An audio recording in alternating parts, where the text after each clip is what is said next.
Kelly Swails is a writer, editor, and completely sane cat lady who works in academic publishing.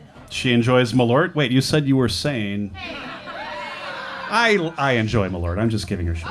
It's fine. She lives in Chicago, but before that, she enjoys Malort, knitting, and engaging with stories in all of their forms. She lives in Chicago with her partner and 2 cats.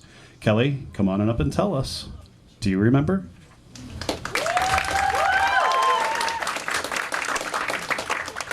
Oh, bright lights, big city. Okay.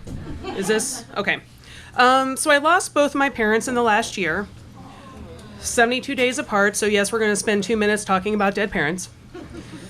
So my first thought was to tell you about my mother. My mom, as we say in the Midwest, is a piece of work. She grew up in an abusive household and passed that legacy on to me. My first thought was to tell you about some of the shitty things she did. Like how she would lose her temper, how I spent the first decades of my life really, truly afraid of her. I wanted to hold up that trauma and make it valid.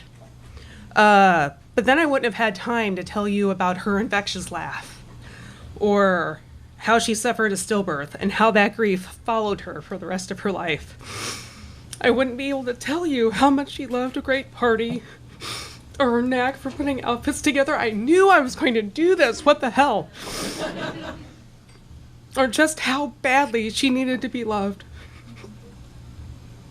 She was the most influential relationship of my life. My second idea was to tell you about my father.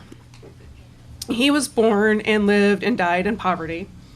I wanted to tell you about the heart transplant he received in 1990 that both saved his life and doomed it to 32 years of chronic illness. I wanted to hold up that trauma and make it valid.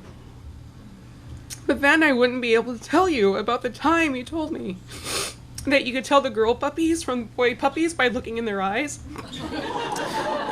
So he'd check out the business end while I was looking at little puppy faces for like gender clues.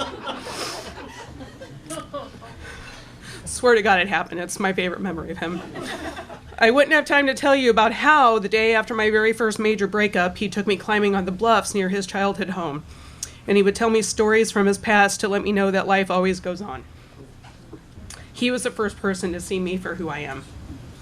It turns out I'm already out of time. It turns out it's incredibly hard to distill one life into our allotted time, let alone 2.